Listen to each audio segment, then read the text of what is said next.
Good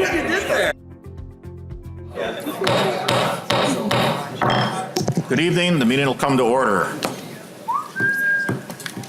We're going to be first taking up the remainder of the Health and Human Services bill that we haven't already previously adopted. There's a number of articles. We're also going to be dealing with the 340B issue that we suddenly learned about yesterday. After that, we have a number of other amendments, although we may have a short recess before we take them up. Let me immediately move on to having the authors of the Health and Human Services provision, the chairs, present the bill. We have Chair Dean, Chair Schumacher, Chair Benson on the Senate side, Abler. and Chair Abler, who should be here. Chair Abler's birthday, so he might. Oh, and it's Chair Abler's birthday. My goodness. All right. Yeah, I don't think he's partying. Well, if you could please take your seat at the stand. Oh, no, yeah, that's right. So I know what's how, right. I mean, I printed it later, but it's real sweet. Yeah. Okay. Yes.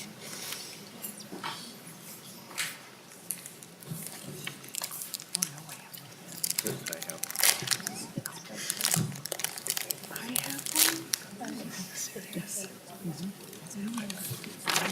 don't like this copy.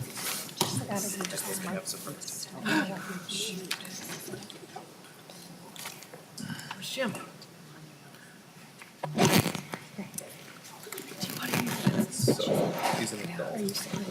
Senator Benson, Chair Schumacher, Chair Dean, who would like to begin? Mr. Chair, did you want us to take action on the 340B amendments from last night? No, what's your preference? Senator Benson, I think what I'd like to do first is go through having you present the bill, and then we'll do the, well, just a minute, let me confer with Senator Rosen on that.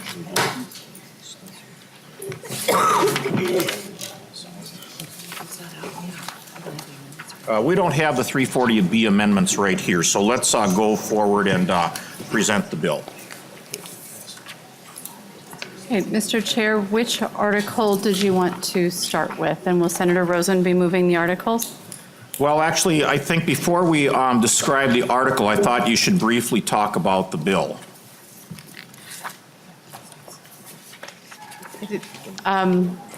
We did adopt significant policy provisions. And I do not have a copy of the spreadsheet in front of me. Are we adopting the spreadsheet first? Okay. So the articles that we have in front of us are for health coverage, health care, and the health department. Starting with health coverage, we have House and Senate agreed upon position for mammography, facility fee disclosure, which was part of Senator Jensen's select committee this summer, carried by Senator Draheim. Point of sale allowable cost also came out of that program, and the prescription drug repository, I believe, was a House position, and deals with leftover deals. It's a way of redistributing unused but packaged and safe drugs from long-term care facilities. I'm sorry, Mr. Chair, I was not. Synchronization of refills, another consumer-focused pharmacy provision. So if you have multiple prescriptions, they can be synchronized and save you trips to the pharmacy. Report on disparities in the small market, in the individual and small market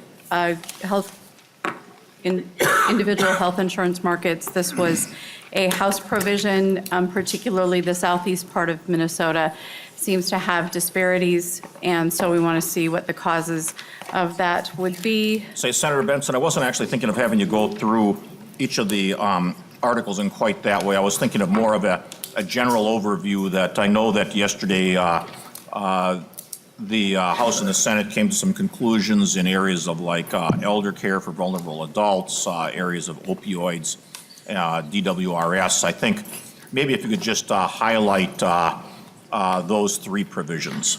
Thank you, Mr. Chair, and I'm going to let Representative Keel talk about elder care, and then Senator Rosen is the lead on opioids, and so if she could address that, and Representative Baker, I believe, is here as well. He could walk through some of those provisions if Chair Dean is open to that.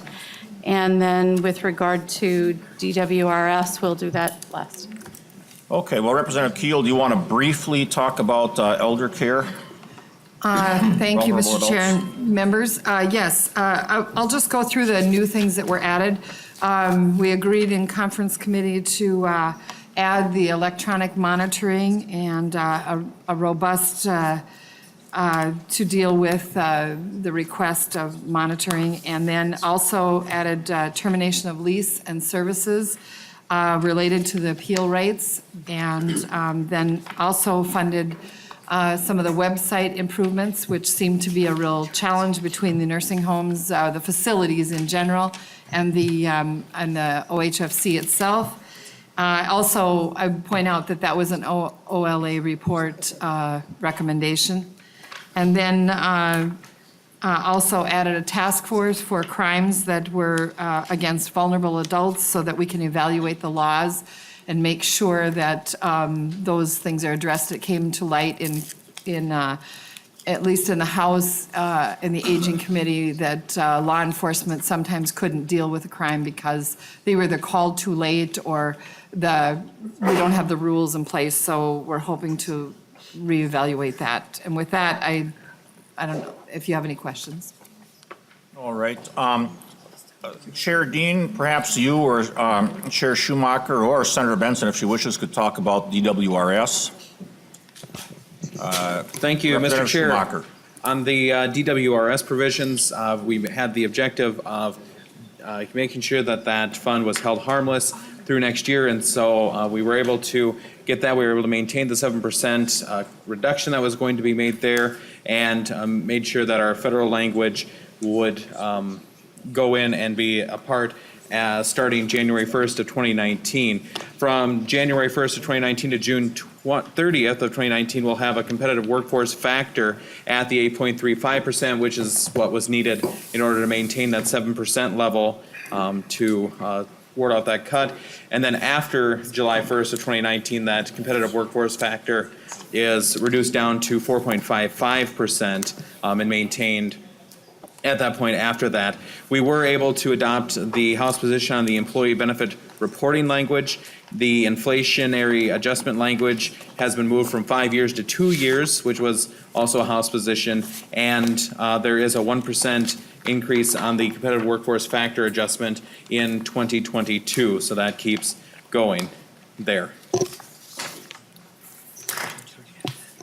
Thank you. Finally, on the area of opioids, I think I saw Representative Baker somewhere in the audience. If Representative Baker would come forward, and also Senator Rosen, both of them have worked a great deal on this important issue.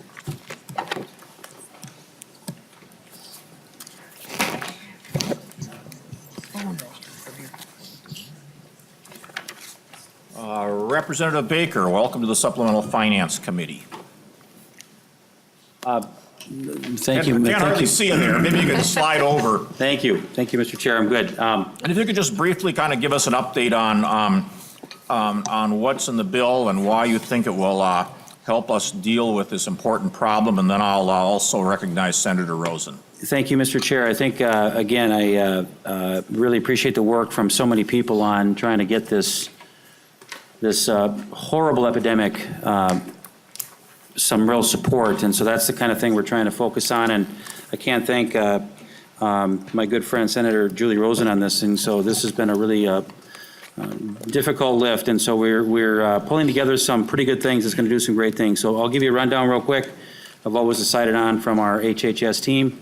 We're improving the PMP mandate, actually improving the PMP product, so doctors and providers can see a lot quicker how we can more quickly access a substance abuse issue with patients that are coming in.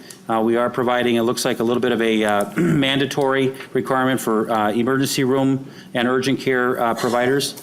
We're going to do some chemical dependency rate improvements. Treatment centers really need some more help. This is a great increase. The opioid epidemic response account is created. That way we've got an account set up, so when we continue to work on getting folks to step up to the table and help us with this horrible epidemic, we're going to have an account created to take in those monies and have our team help the commissioner choose where that money is going to be going.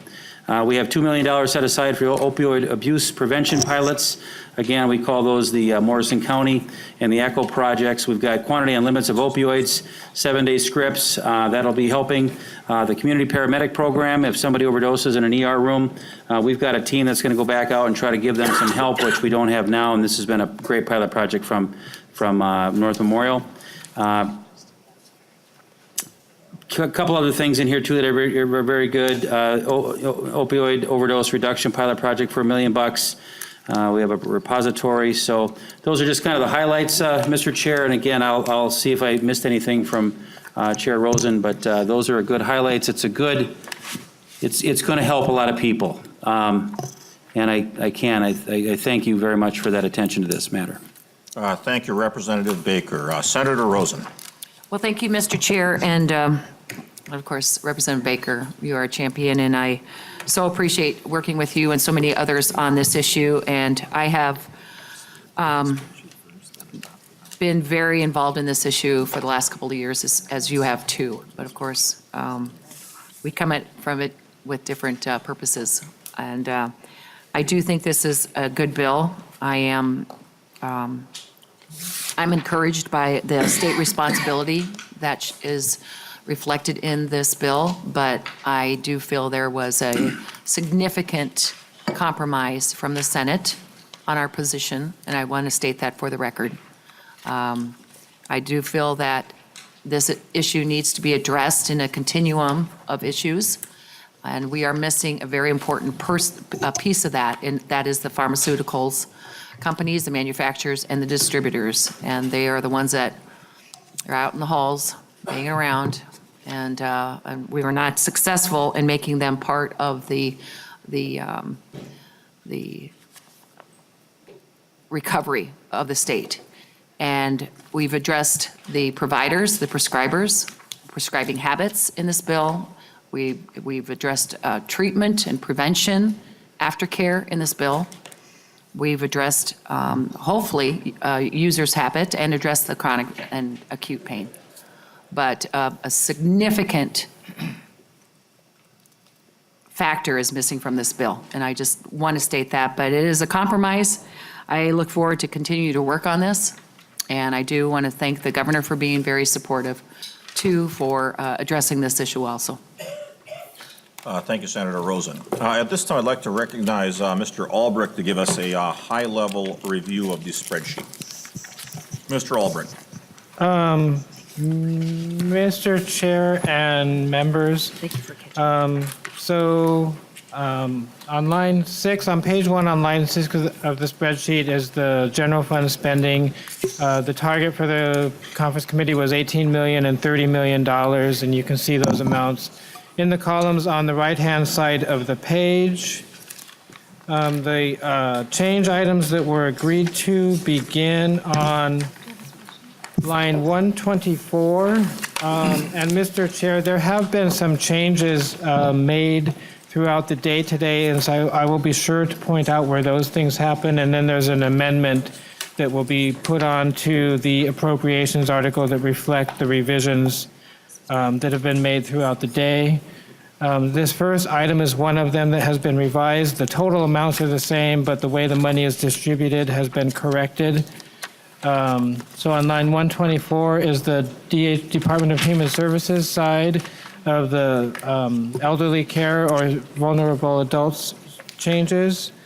On line 149 is the Senate's position on American Indian child welfare initiatives.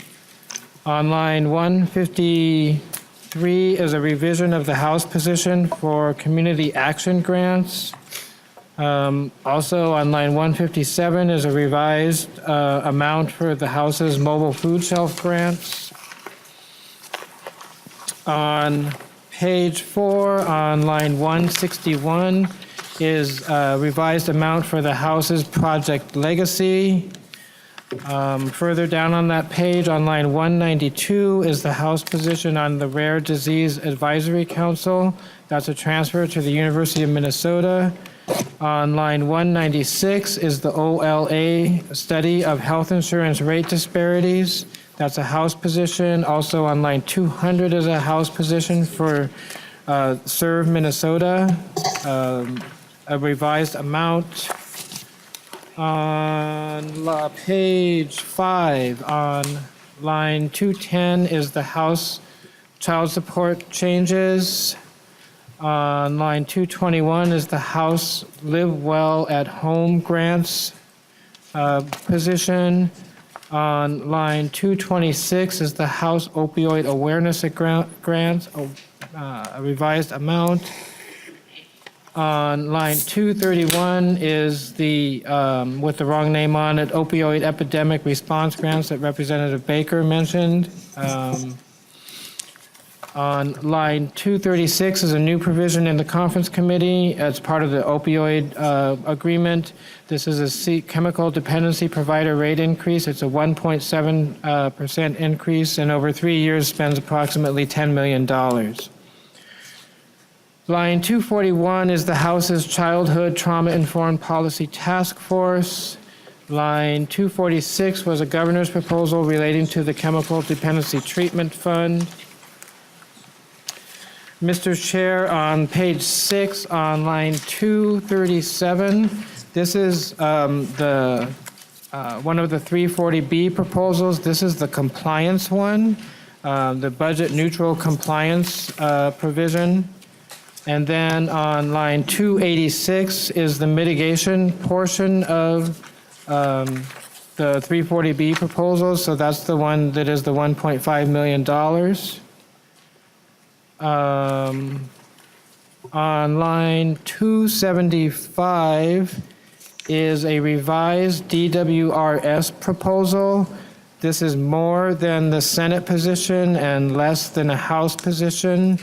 It represents a revised competitive workforce factor and also a one-time increase in fiscal year 22, I think. An additional 1% increase onto the workforce factor. Line 282 is the electronic visit verification proposal. Moving on to page 7, on line 302 is the non-emergency medical transportation proposal. On line 317 is the House's ICFDD rate increase. On line 329 is the telemedicine proposal that was in both the House and the Senate. On line 334 is the Senate's doula rate increase. On line 339 is the House's third-party liability modifications. On line 343 is the House's modifications to the state-operated services discharge plans. On line 358 on page 8 is a revised amount for the House position on children's residential treatment facilities. The amount is different because while the conference committee was meeting, the Department of Human Services was able to got a notice from the federal government and was able to more precisely determine the amount, the number of facilities that would be affected, and therefore it was a smaller number of facilities and therefore a lesser amount needed to do that proposal. Line 374 is the $14 million transfer from the systems fund to the general fund. Line 379 is the transfer from the direct care and treatment special health care receipts account to the general fund. Line 389 is a revised amount. In the amendment, it will be $2,224,000. And now might be a good time to say that there's a new proposal in that over 3 years spends $224,000.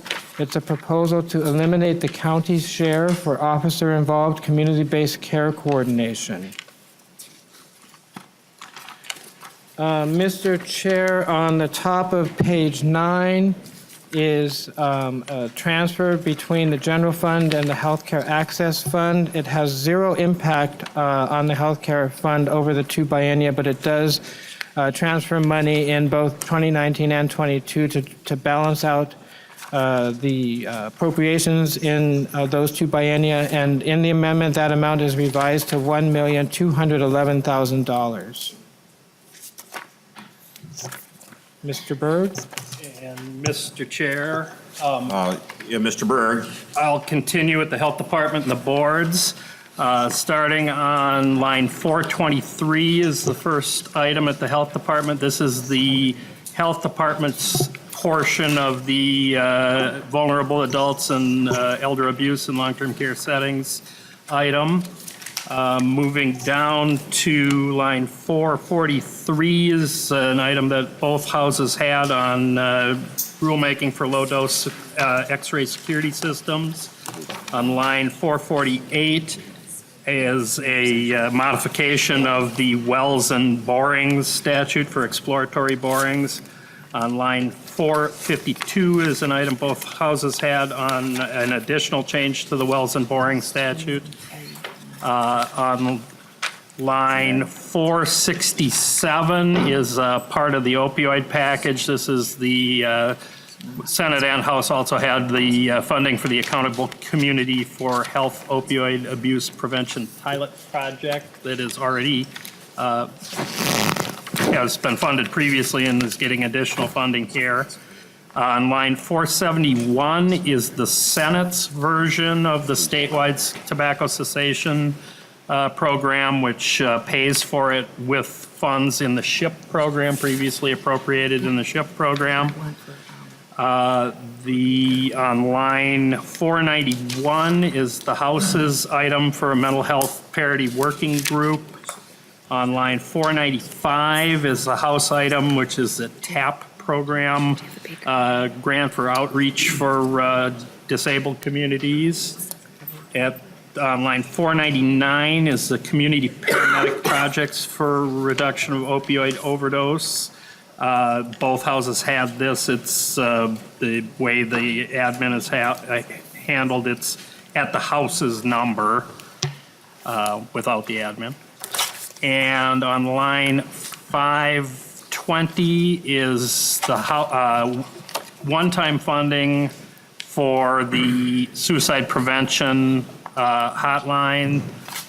And on line 523 is a changed amount for the House's biomedical partnership item. Moving on to the health boards. At the Board of Dentistry on line 535, there are 2 items, one of which is the establishment of an emeritus licensure, and there's also a portion of the Representative Dean's bill that deals with continuing education requirements for opioid prescribers. Moving down to line 566 at the Board of Nursing is also the item dealing with continuing education for opioid prescribers with nursing. And on line 576 is the same item at the Board of Optometry, continuing ed requirements. At the Board of Pharmacy, there you see a somewhat different number from both. Representative Baker had referred, I believe it was, to line 589, which is the migration of the PMP to a new IT platform, and also that number includes operational costs for it. And also just above that is the House's drug repository program, which will sunset beyond the end of this sheet in 2022. And then going to the end of the boards on line 599 at the Board of Podiatric Medicine, there's the same continuing education requirement for opioid prescribers. And on line 660 is the Senate's Healthcare Commission at the LCC. All right, Mr. thank you, Chair, that's Mr. Berg and Mr. Albrecht. We had one request to testify from Commissioner Malcolm. Is Commissioner Malcolm in the audience? Representative Garofalo, while Commissioner Malcolm's coming forward. Thank you, Mr. Chairman. It seems like because it's Friday evening, I think the cooling system may have been turned off in this room. Do we have someone working on that right now, or? Mr. Kennedy informs me there is someone working on it. Thank you. All right. Commissioner Malcolm, welcome back to the Supplemental Finance Conference Committee. Thank you, Mr. Chairman and members. Jan Malcolm, Commissioner of the Minnesota Department of Health. Just a few comments on the HHS spending package overall. Certainly appreciate the very hard work that you have in this committee, and there are some good things in here to be sure. However, would need to comment just on the number of opportunities we're not taking in this bill to fund important prevention approaches, and I hope in a future year that we can convince you that prevention spending is some of the most effective spending you can do. So the zeros on the page for some of those initiatives, I think will have a long-term repercussion. Specifically, I'd like to mention our concern about the funding of the tobacco cessation quit line, specifically out of SHIP funds. This is an unfortunate thing to fund cessation services, very important, but at the cost of prevention, which I think will be ultimately self-defeating. And then, of course, there's the question of the long-term sustainability of that SHIP funding tied to the Healthcare Access Fund. On the opioid package, I just would like to reinforce what Representative Baker and Senator Rosen both said about the need to keep working on this issue. We released some preliminary data just last week. And it's preliminary. The numbers, unfortunately, are likely to continue going up. We will have seen at least another 400 Minnesotans this year die from opioid-related deaths. There are some good things you're doing in this package, but I think the size of this public health epidemic really cries out for a more robust approach. I'm concerned at the lack of funding directed to some of the communities who are specifically the hardest hit, and lack of significant community-based prevention activities. And then very importantly, on the vulnerable adult and elder care package, we appreciate that significant progress has been made by the committee, and we're gratified to see progress. From the governor's perspective, he continues to feel this needs to be a standalone bill. Substantively, we think there are further improvements that would need to be made in the language that we've just seen this afternoon. We're still going through it. It's quite complex, and the details matter. So we are eager to keep talking about that provision. Do appreciate the progress, but just would reiterate the governor's strong concern that this be more robust and include a definitive path to assisted living licensure and some stronger immediate protections for residents and families in the near term, and hope we can keep working on that. Thank you, Mr. Chairman. Thank you, Commissioner. Well, that, members, I think we're going to go toward the articles. I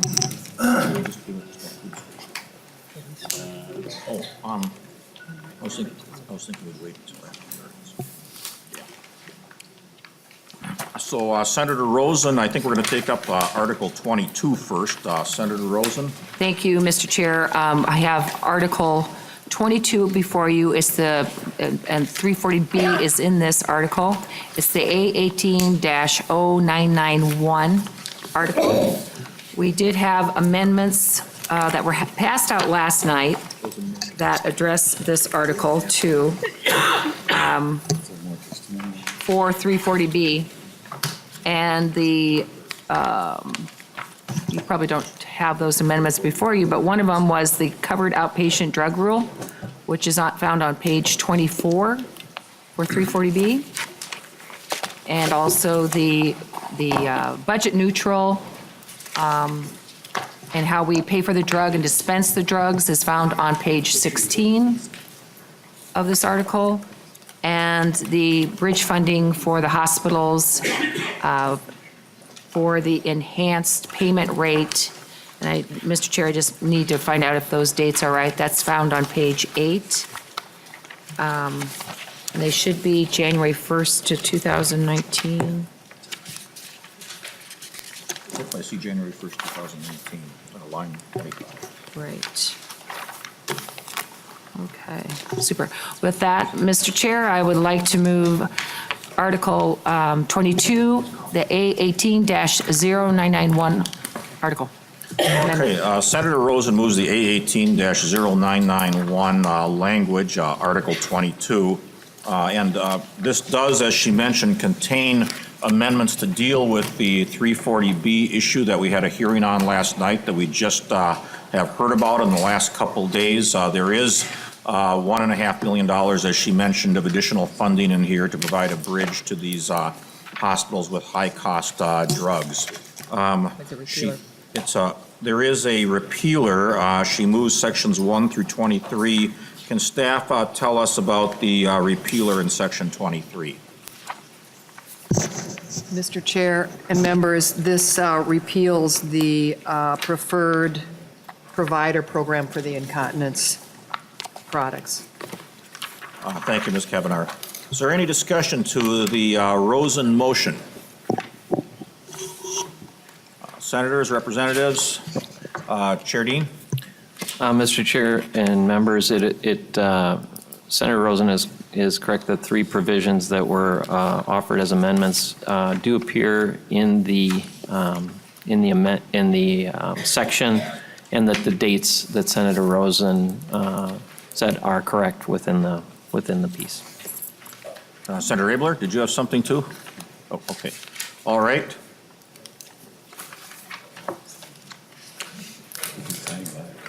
Okay. All right. Any other discussion? Seeing no discussion, Senator Rosen renews her motion to adopt the A18-0991 language, sections 1 through 23. All in favor say aye. Aye. Opposed? Motion prevails. The language is adopted. And we had Acting Commissioner Johnson just requested to address the committee, I guess, on a subject related to that. So, Mr. Johnson, if you could come forward. And you had said you wanted to address us after the amendment was adopted, was the note I got, right? Mr. Chair, I think it was after you adopted something. I was actually just going to give comments on the bill similar to what Commissioner Malcolm did. Oh, okay. All right, we'll go ahead then. I don't know if we didn't communicate that ahead of time. I apologize. Thank you, Mr. Chair. Chuck Johnson. I serve as Acting Commissioner of the Department of Human Services. And thanks for the opportunity to be here. I know there's been a lot of work that's gone into this bill. There are many things in this bill that we do like and appreciate the work that's been done on them, extending the state-only funding for the child's residential treatment, the IMD issue. NEMT, as I mentioned the other day, non-emergency medical transportation, an issue that was in the governor's budget. There is still the one issue there with the enrollment of individual drivers that we think is a critical piece of this that we'd like to see taken care of as well. Electronic visit verification, also an important piece. And we're very pleased the School Link mental health grants are in here. I know they're in the education part of the bill, but we think that's really critical. And seeing today's event, we have another 7,500 kids we'll be able to serve with that money going forward. We're also pleased that the American Indian Child Welfare funding is in here for Red Lake Nation and the Mille Lacs Band.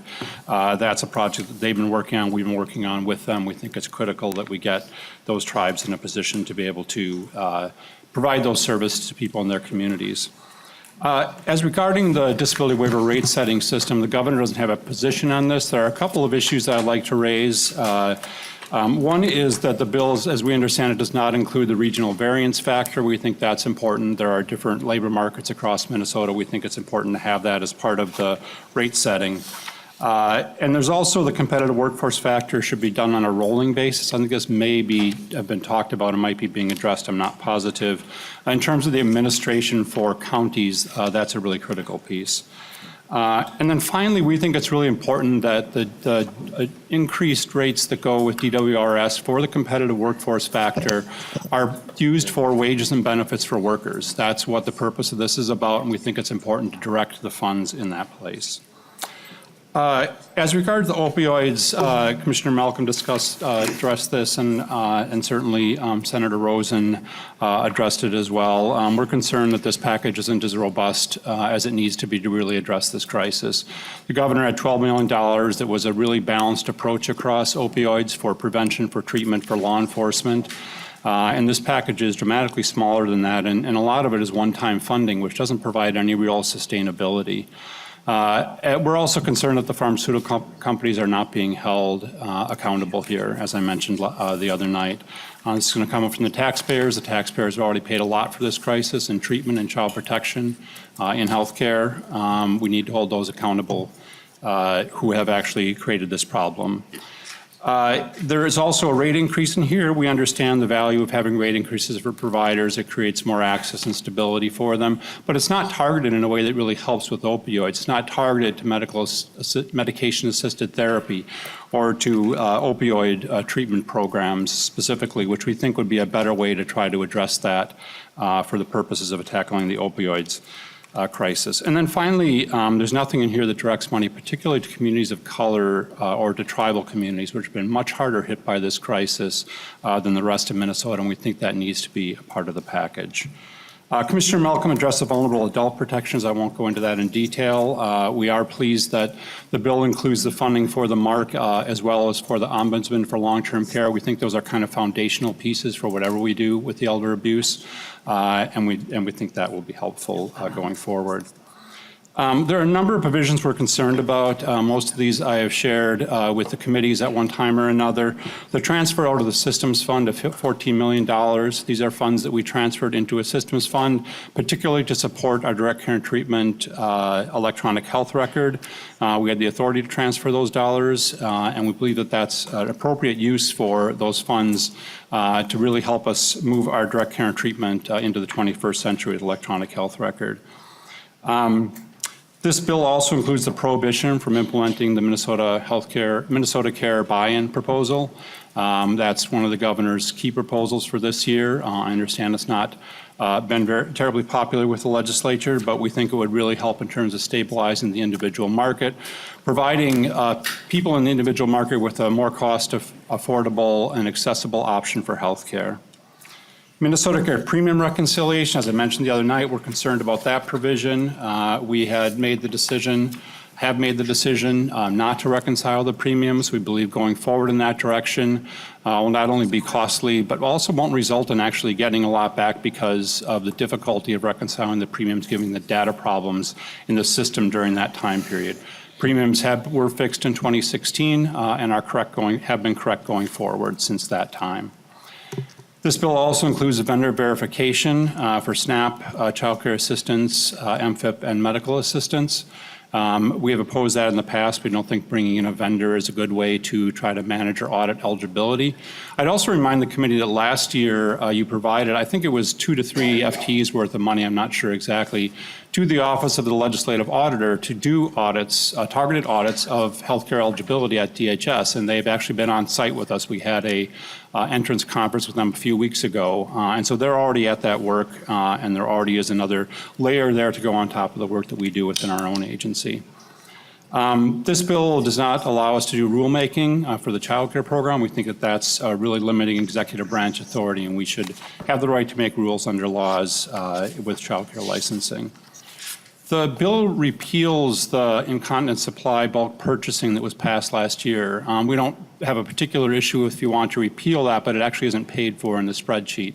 And our concern is that it should be paid for if you are going to repeal it. And finally, I just mentioned that when we talk about the concerns in the bill and the things we like in the bill, I just want to also remind you of the things that the governor had as priorities this year that are not in the bill. As I mentioned before, the Minnesota Care buy-in being his top priority in health care that is not part of this bill, as well as repealing the sunset of the provider tax. Without the provider tax going forward, we're going to have a big budget issue next year that we're going to see for the first time in the November forecast when we extend that forecast out another biennium and see the impact of losing that revenue to our healthcare programs. We think it's important in order to maintain that revenue in order to be able to sustain what we need in providing healthcare to Minnesotans. And then also the funding for personal care attendants. The governor had a small rate increase in there. I think it was 1.67% for personal care attendants. We continue to hear about the crisis that people with disabilities are experiencing, inability to get out of bed in the morning, to get to work when they need to get to work because they can't find people. We need to continue to invest in the PCAs to build that workforce to support people with disabilities. So thanks for the opportunity, Mr. Chair, to share those comments tonight. Thank you, Mr. Johnson.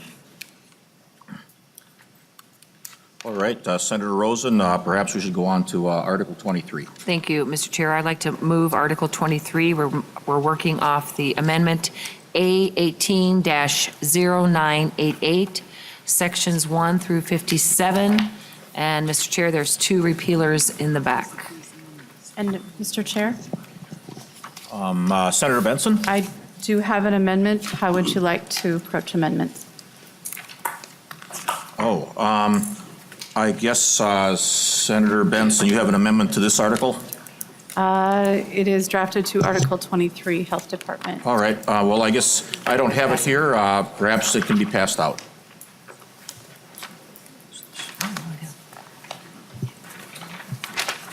Mr. Chair, would you like me to describe the amendment? Let's see, Senator Benson moves the A237 amendment. Yeah, I'm familiar with the amendment now, Senator Benson. We had talked about this earlier.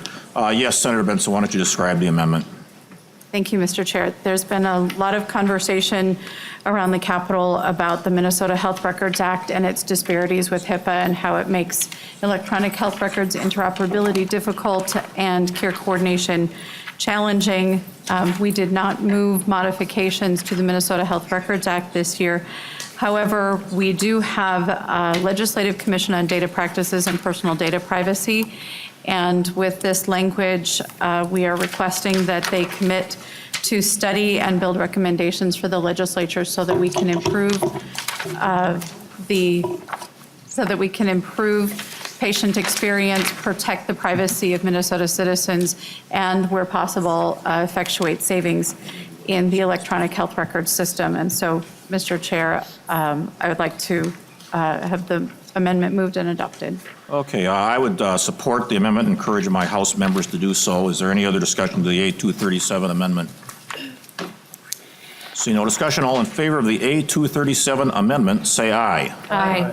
Opposed? Motion prevails. The A237 amendment to A18-0988 language is adopted.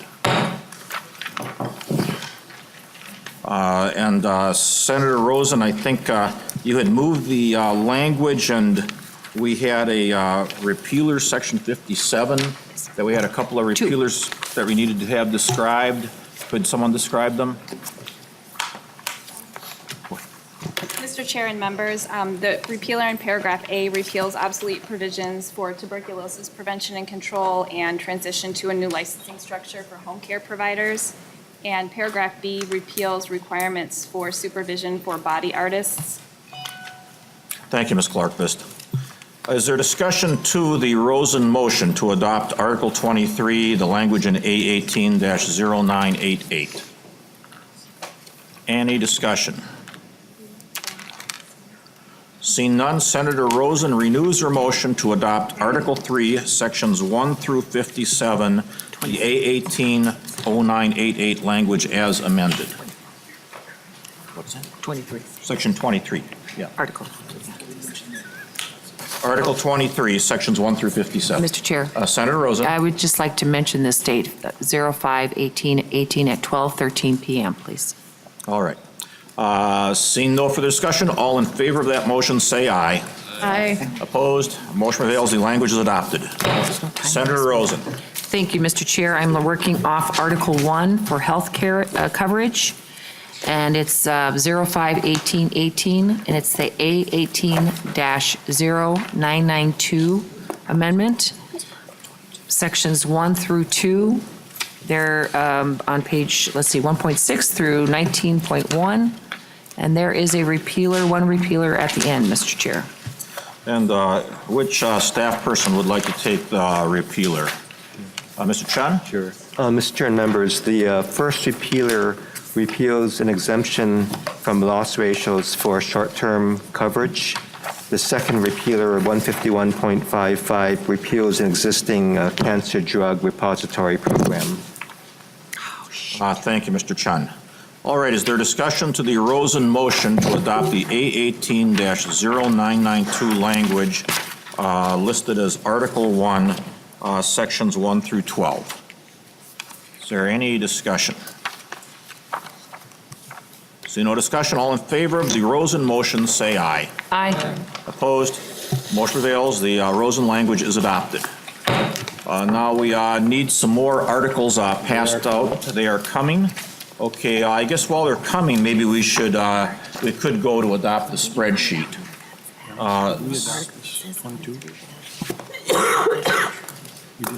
Senator Rosen, could I have a motion to adopt the spreadsheet while we're waiting for the Thank you. other articles? Yes, thank you, Mr. Chair.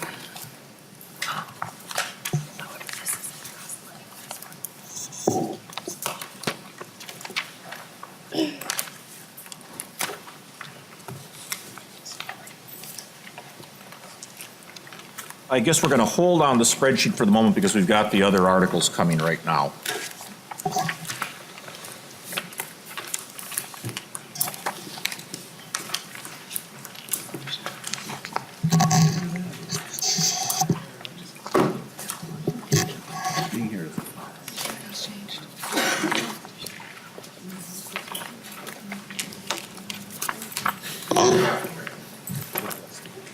Senator Rosen. Thank you, Mr. Chair. I would like to move the Article 25 Health-Related Licensing Boards from 05/18/2018, and it's the amendment A18-0983 from page 1, line 6 to 38.5, Mr. Chair, section 51, and there are 2 repealers at the end.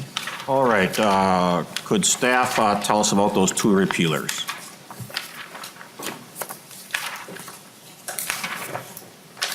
Who would like to take those?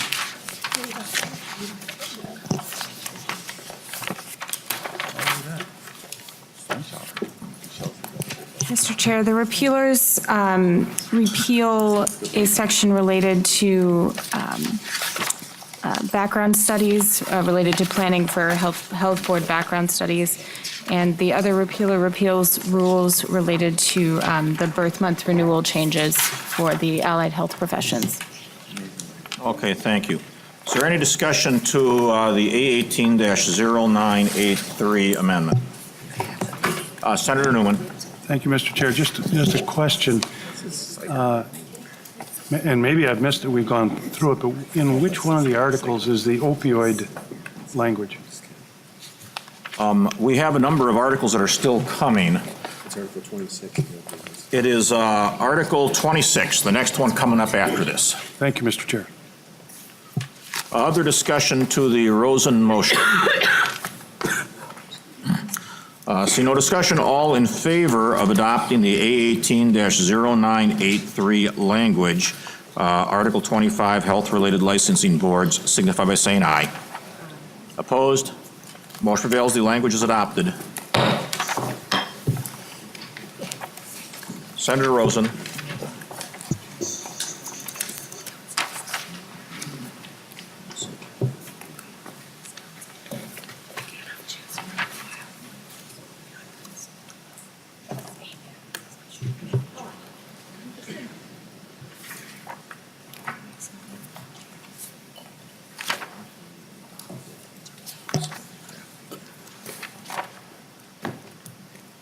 Should we just set it aside?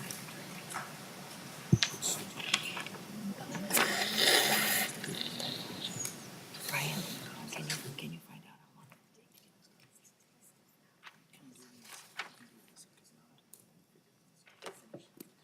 Okay. Opioid council. Okay. Senator Rosen. Thank you, Mr. Chair. I have Article 26. It's the opioids and prescription drugs. We're working off the 05/18/2018, time 11:03 a.m., and it's the A18-0989 amendment, starting on page 1, line 6 to 12.33. Senator Rosen moves the A18-0989 amendment, Article 26, opioids and prescription drugs. Is there discussion? Yes, Mr. Chair. Senator Rosen. Thank you, Mr. Chair. I am going to be making an amendment to this tonight to include the opioid council. That is the council that will be in charge of the grants that are provided from either the state or the federal funding. All right, and we'll take up that amendment at a later time once it's available. Is there other discussion to the Rosen motion? Senator Newman. Mr. Chair, Senator Rosen, I just had a chance to just flip through Article 26, and this doesn't look at all like the bill that left the Senate. I don't see anything in here at all that even addresses the responsibility of the manufacturers or the distributors. And I guess I'm looking for an explanation. It really doesn't look as much like a compromise as it does an evisceration. And can you address for us what happened, what's the logic, why should we support this? Senator Rosen. Thank you, Mr. Chair, and Senator Newman. It is, this is a very difficult compromise. And I do, even though I do think this is a start and it is something that will bend the curve somewhat, it's certainly not anywhere near the Senate's position. And it was a tremendous compromise on our part. But I do think there are some very good things in here that will make a difference. And I think there was one omission, and that was the council that'll be reviewing how the money is spent, where it goes. That is important. But yes, we are definitely missing the primary funding source, which is the licensing fee. And I do still feel that the pressures from outside this room, or inside this room actually right now, swayed the compromise to the fact that we're just going to go with general fund money. Mr. Chairman. And I'm terribly disappointed. Senator Newman. Senator Rosen, can you give us an idea how much money is involved in Article 26 to fight the opioid crisis? What were we left with? And just bear in mind, I've just barely been able to look at it. So how much money do we have left out of the original Senate version to fight the opioid crisis? Senator Rosen. Thank you, Mr. Chair. And Senator Newman, we had 20 million in the Senate version. Of course, 10 million was for out-of-home placement costs, which we gave up on, which I still think is very important. And especially, I feel important because there is a federal grant coming that would have been a match for those dollars. So we would have been able to match those federal funds for out-of-home placement costs. But that's not part of this. So we focused the funds in this spreadsheet on the opioid pilot project, the very successful ECHO program up in Morrison County. That's been very successful. That was $2 million. The county community paramedics, which was $1 million. There was a rate increase for our CD providers. That was extremely important for Representative Baker. 1.7% increase. That was almost $10 million. And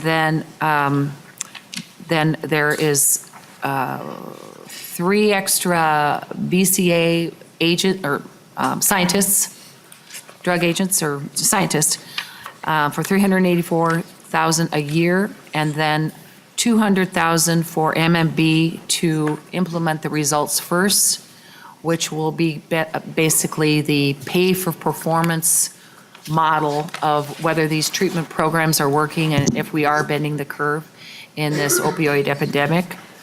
And then we also set up a grant, an account for these grants.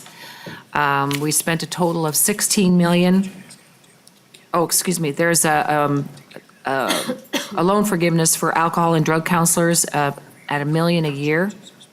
And we spent a total of 16 million over 3 years out of the general fund. Senator Newman? Yeah, and your last comment, instead of collecting the money from the manufacturers and distributors, money is all coming out of the general fund. Is that correct, Senator Rosen? Oh, I see. Sorry, okay. I misspoke, Mr. Chair and Senator Newman. There is not the loan forgiveness for alcohol and drug counselors, which would have been $3 million.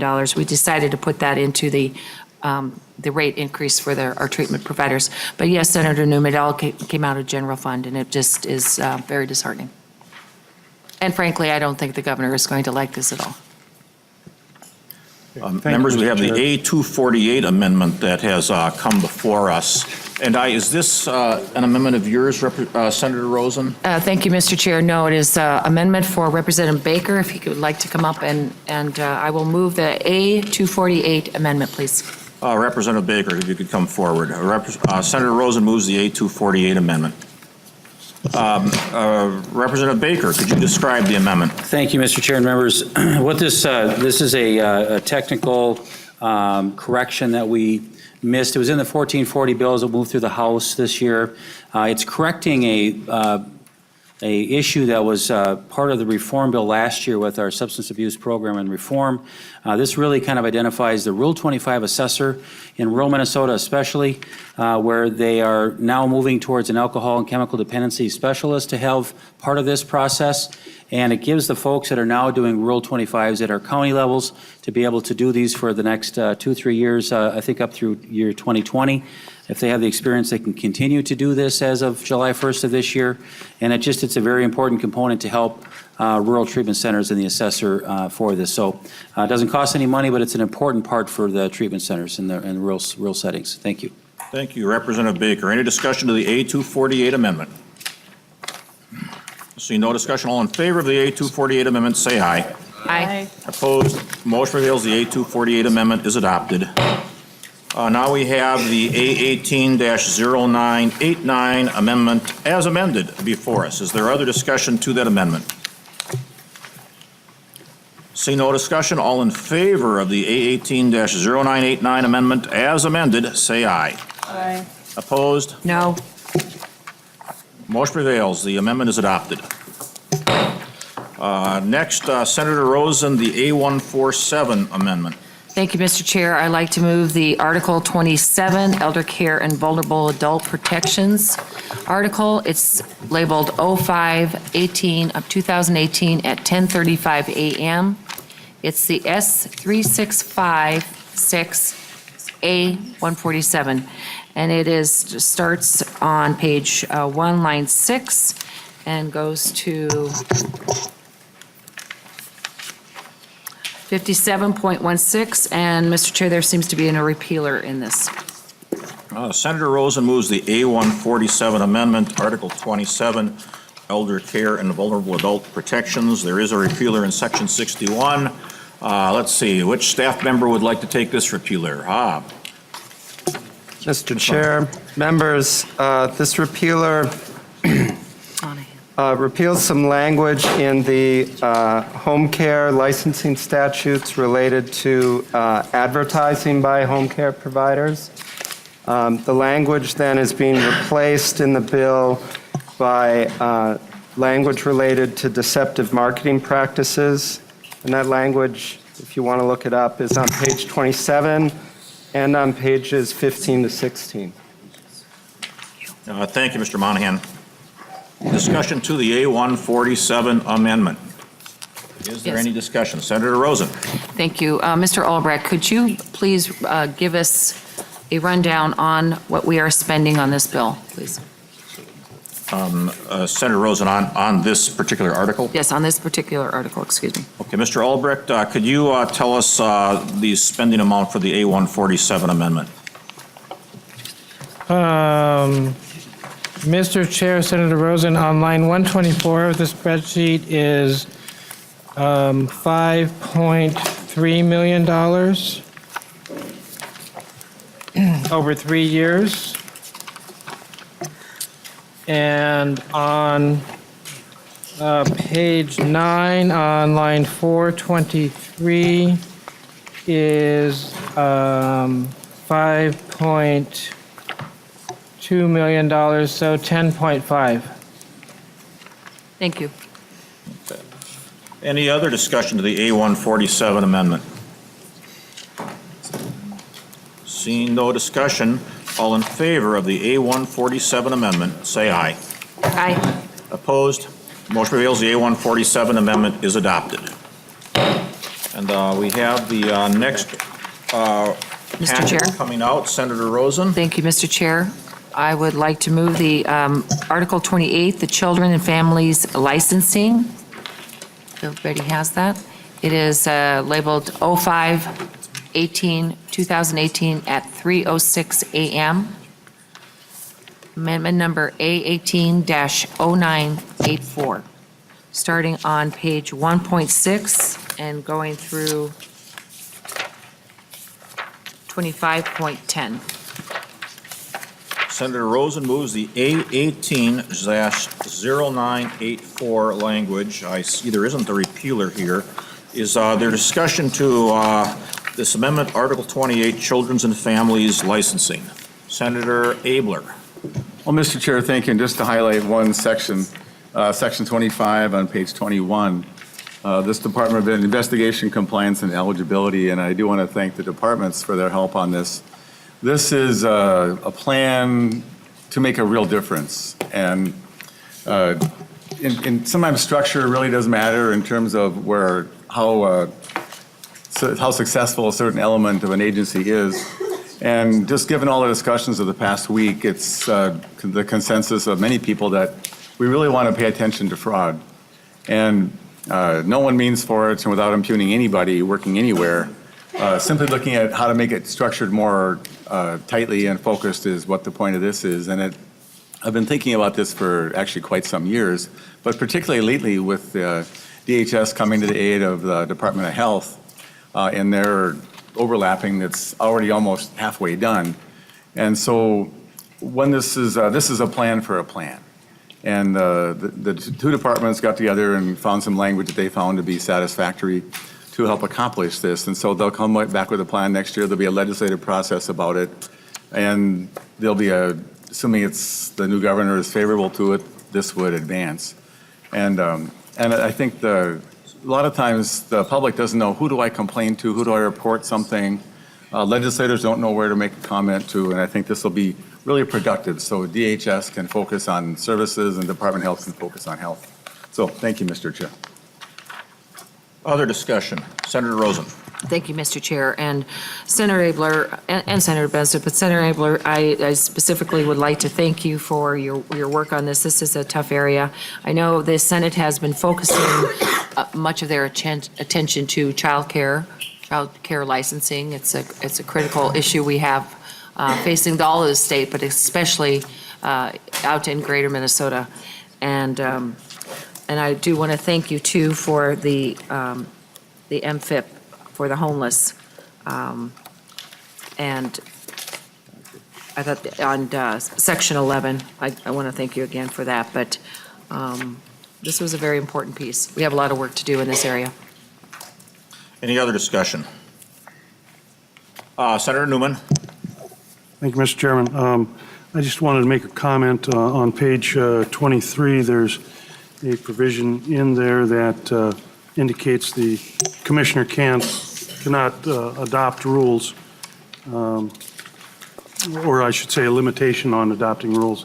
And I just wanted to compliment the authors and respond to the comment by the deputy registrar when he indicated that this hampers the right of the agency to make rules. And I just wanted to remind the commissioner that agencies do not have a right to make rules. They are granted that authority by the legislature, and the legislature has every right in the world to include Section 27 in this bill. Thank you, Mr. Chairman. Senator Abler. And thank you, Mr. Chair. And to this section, We have actually, we thought there was an agreement on this section about focusing only on licensing issues and not on rates. And so this made it to the list, and I don't know if it's the old version that's on the list, but we agree that it's useful to have those licensing changes go through the legislature. So thank you. Thank you. See no further discussion. Senator Rosen renews her motion to adopt the A18-0984 amendment. All in favor, say aye. Aye. Opposed? Motion prevails. The A18-0984 amendment is adopted. Next, Senator Rosen. Thank you, Mr. Chair. I have the Article 29, the A18-0985, dated on 05/18/2018. It's Article 29, State Operated Services and Chemical Mental Health. Senator Rosen moves the A18-0985 amendment, Article 29, State Operated Services, Chemical and Mental Health. Is there discussion?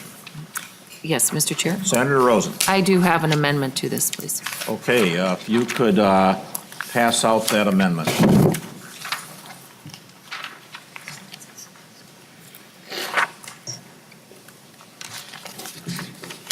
Okay, the amendment, I guess, is being passed out.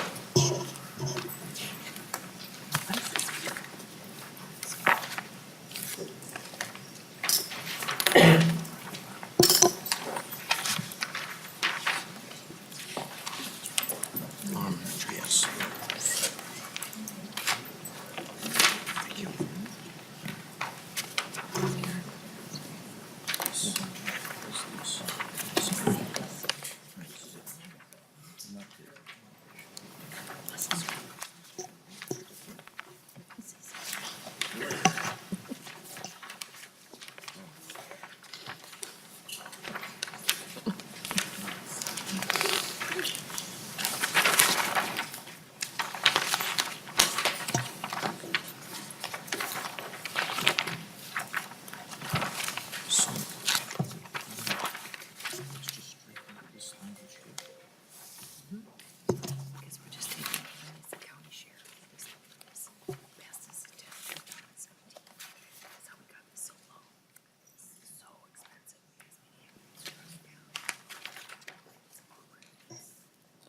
Okay, Senator Rosen moves the A256 amendment.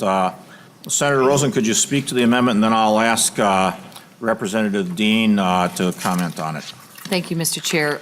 This is basically an amendment that perhaps was just, I think the language was adopted, but the money didn't travel with it. It's the Yellow Line project out of Blue Earth County, and it's a diversionary project for people who have offended but need to be assessed for mental health. And they have found that it's been very successful. We actually passed the language back in 2017 for this in-reach kind of care coordination for these people. And now we are basically eliminating the county share for the officer-based care coordination. There is a fiscal note of $7,000 for 2019, and for 2021, it is $217,000. Okay, other discussion. Senator Rosen had previously talked to me about it, and I guess I thought based on what I knew it was okay, but Representative Dean, can you speak to it? Mr. Chair and members, I think the advocates were working with the Senate on this side. I'm not aware of, I'm aware of the program. I'm not aware of where we're going to pick that up in the spreadsheet. So if somebody could alert us to that, that would be great. Senator Benson or Abler, do you wish to speak to that? Senator Benson? Mr. Chair, I do believe they reached out to the Senate, and it was my understanding that there had been a reconciliation on the spreadsheet. Perhaps Mr. Albrecht. It appears that we are going to make an adjustment on line, 300. I can't read this. It's been too many late nights, Mr. Chair. Mr. Albrecht, will you help me? Mr. Chair, when I was going through the spreadsheet, I pointed out on page 8, the transfer from the long-term care options project account, which was $2 million, will become $2,224,000 with the technical amendment. Okay, so there would be, and that technical amendment, Mr. Albrecht, was which amendment? Mr. Chair, it hasn't been adopted yet. Okay, but we are going, that amendment is coming then. Mr. Chair, yes. All right. Okay, well, I guess I would speak for this. If for some reason an amendment wasn't adopted, we'd have to go back and revisit it. But I guess if we have that coming, we can do this now since this article is before us. Other discussion? All in favor of the A256 amendment, say aye. Aye. Opposed? Motion prevails. The A256 amendment is adopted. Now we have the full article as amended before us, the A18-0985 amendment as amended. Is there discussion to that amendment? See no discussion. All in favor, say aye. Aye. Opposed? Motion prevails. The amendment as amended is adopted. Senator Rosen. Thank you, Mr. Chair. I have Article 30, the Community Supports and Continuing Care article. It's A18-0986 on 05/18/2018 at 11:03 a.m. And it goes from page 1.6 to section 47 on page 67.2, and there is one repealer. All right, Senator Rosen moves the A18-0986 amendment, Article 3, Community Supports and Continuing Care. Which of the staff members would like to explain the repealer? Yes. Mr. Chair and members, the repealer repeals a section related to PCA mandated service verification, and this is being replaced by the electronic visit verification in this article. All right, is there any discussion to the amendment? Representative Gruffalo. Thank you, Mr. Chairman. I just wanted to state my objection to highlighting the repealers. It makes it very hard for me to sneak anything into these bills going forward. So. Representative Gruffalo, that's why we are highlighting the repealers. That's pretty funny. Other discussion? See no discussion, all in favor of the A18-0986 amendment, say aye. Aye. Opposed? Motion prevails. The A18-0986 amendment is adopted. Senator Rosen. Thank you, Mr. Chair. We have Article 31 before you, which we have already adopted, and there are no changes to this article. So we don't We need to previously adopt adopted this, Right. did we not? All Yes. right. Okay, that was previously adopted. Senator Rosen. Thank you, Mr. Chair. I have Article 32, members, before you. It is the appropriations article. Again, it's A18-0993, and it's dated on 05/18/2018 at 1:04 p.m. Starts from Section 1, Page 1, Line 6 to 20.14. And Mr. Chair, there is a technical amendment to this article. All right, and has that technical amendment been passed out? It's the A255 amendment. All right, we don't have that on this side, or at least I don't think I have it yet. We do now. All right, if we can pass out the amendment so that all the House members have it. Okay.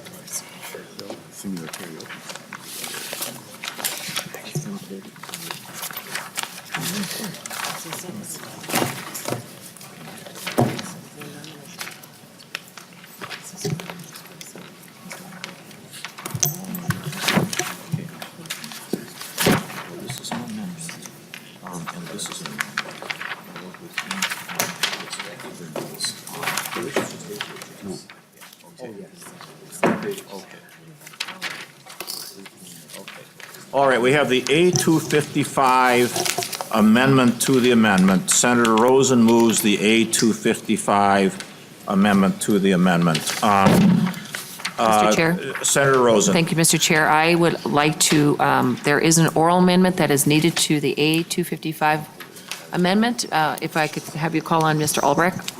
Okay, well, Senator Rosen, first of all, I think we need to adopt the A255 amendment since we are dealing with an amendment to an amendment already.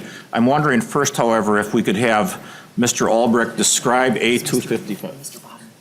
Oh, Mr. Bonner, okay.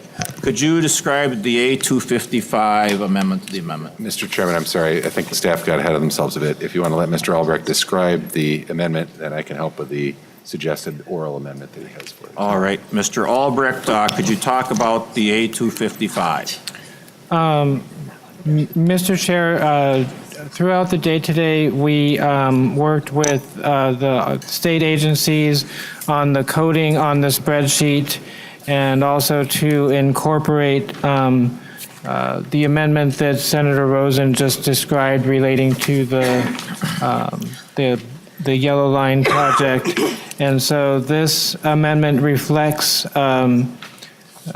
the changes in the amounts of the appropriations between the various budget activities within the Department of Human Services and the Department of Health, and a couple of technical changes relating to which commissioner does the transfers. All right. Representative Dean, do you have any comments on the A255 amendment to the amendment? Is this okay with you? Fine by me. All right, thank you. All right, Senator Rosen, what I'd like to do then is adopt this amendment to the amendment, and then we'll have Mr. Bonner or whoever bring forward the other oral amendments we need. So moved. Okay, all in favor of the A255 amendment to the amendment, say aye. Aye. Opposed? The A255 amendment to the amendment is adopted. Mr. Bonner. So, Mr. Chairman, the suggested oral amendment would be on page 20 of the A180993 amendment, and on line 3, you would delete 2 million and insert 2,224,000. Okay, Senator Rosen moves an oral amendment on page 20, line 3, delete 2 million, insert $2,224,000. And this, Mr. Bodern or Senator Rosen, can you describe what this does or the purpose of why we have this in here now? Dennis. Mr. Albrecht. Mr. Chair, this is the, this relates to the change in the amount transferred from the dedicated account that I mentioned while I was going through the spreadsheet, and then that Senator Benson was describing as well. All right. Just a moment, if I can confer with Mr. Marks.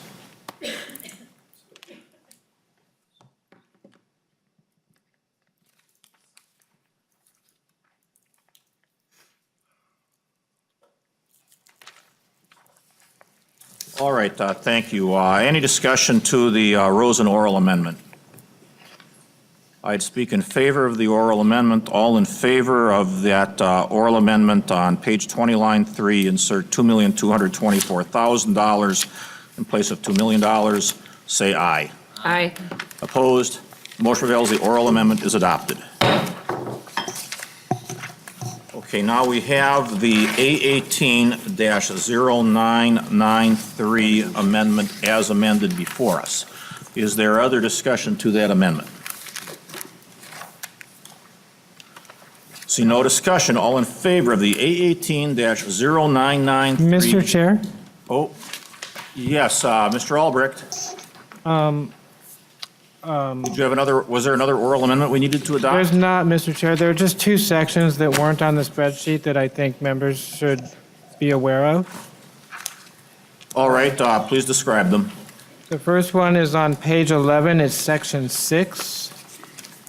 And the most substantive part of the change is on page 13, beginning on line 20.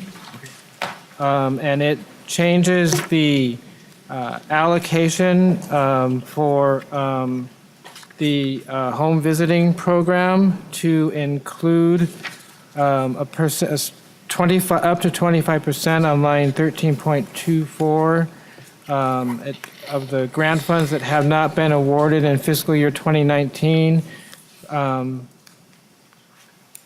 for other culturally and ethnically targeted home visiting programs to promote innovation and serve high-need families.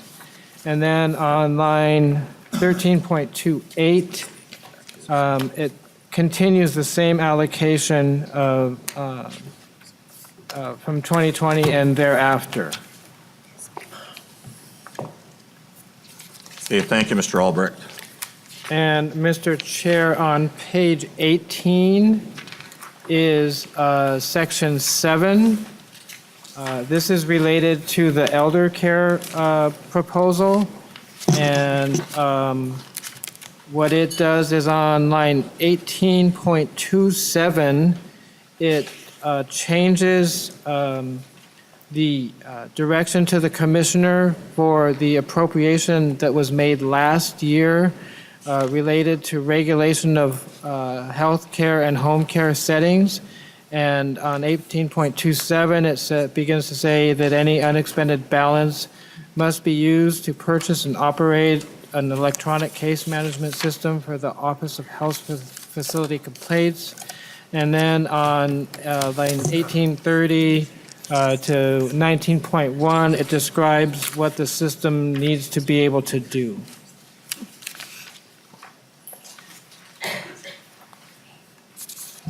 All right, thank you, Mr. Albrecht. All right, is there any further discussion to the A18-0993 amendment as amended?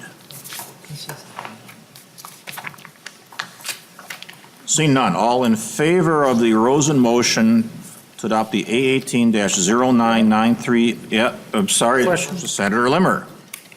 On page 13 of the the 0993 amendment, there's reference to 75% of the grant funds not yet awarded. I'm starting on line 13.20. On 75% of the grant funds not yet awarded to evidence-based home visiting programs, and then lower down to lines 32 and 33, 25% of grant funds to culturally or ethnically targeted home visiting programs. Could someone explain to me what that group would be? Senator Benson. Mr. Chair and Senator Limmer, we last year funded a significant evidence-based nurse home visiting program that was targeted particularly at low-income mothers pre-delivery and then following on through the first about year and a half of their life. I'm trying to recall this off the top of my head. One of the challenges, because it's evidence-based, the standard is very high, and there are not always culturally and ethnically sensitive professionals that can go into, for example, the Native American community where they have a particular problem with opioids and alcoholism. And to reach those populations, we have taken 25% of that money and moved it instead of evidence-based. Let's see, instead of targeted home visiting, we moved it to, no, I've got that backward. We moved it from evidence-based to targeted home visiting so that the standard is just a little bit lower for the outcome measurements. Thank you. Senator Limmer. Senator Benson, when one talks on lines 32 and 33 on cultural or ethnically targeted, is that a general statement or is there a specific population in mind? Senator Benson. Mr. Chair and Senator Limmer, this was brought to me by advocates for Native American community in particular, but we do have premature birth disparities in our minority populations. And so I think these funds would be appropriate to go to those purposes as well. Any other discussion to the A18-0993 amendment as amended? All right. All in favor of the A18-0993 amendment as amended, say aye. Aye. Opposed? Motion prevails. The A18-0993 amendment as amended is adopted. Senator Rosen. Thank you, Mr. Chair. Now we have the miscellaneous article before you, the A18-0987, dated on 05/18/2018, starting from page 1.6 to 5.16. Senator Rosen moves the A18-0987 amendment, the miscellaneous article. Is there discussion to that article? Representative Dean, you okay with this? Yep. Any other discussion? How about the other two? Well, but I assumed that it was your motion that your people would be okay. But if you have any questions, how about you, Senator Abler or Senator Benson? Mr. Chair, we just do whatever Senator Rosen says, so it's really perfectly fine. Oh, well. Bam. No comment. You will soon learn. Mr. Chair. All right. See no discussion. All in favor of the A18-0987 amendment, say aye. Aye. Aye. Opposed? Motion prevails. The A18-0987 amendment is adopted. Now, the last thing I think we have to do for the HHS bill is the spreadsheet, which we haven't adopted yet. Senator Rosen. Thank you, Mr. Chair. I would like to move the 2018 session proposal tracking spreadsheet for HHS, dated on 5/18/2018 at 12:47 a.m. And it's the 2018 budget tracking SF3656 CC5. Okay, Senator. Allow staff to make any technical corrections ongoing. Senator Rosen moves the spreadsheet dated May 18th, 12:47 a.m. And also moves that staff make all corrections to have the spreadsheet comply with the language that has been adopted and other technical corrections as may be necessary. Is there discussion to that motion? Seeing no discussion, all in favor of adopting the spreadsheet and having staff make necessary technical corrections, say aye. Aye. Opposed? Motion prevails. The spreadsheet is adopted. Okay, committee members, we're going to have a temporary recess here for a half hour or so. We'll be back no later than, I don't know, what do you think, Senator Rosen, 9 o'clock? Okay, let's say we'll be back at 9 o'clock. We are in recess.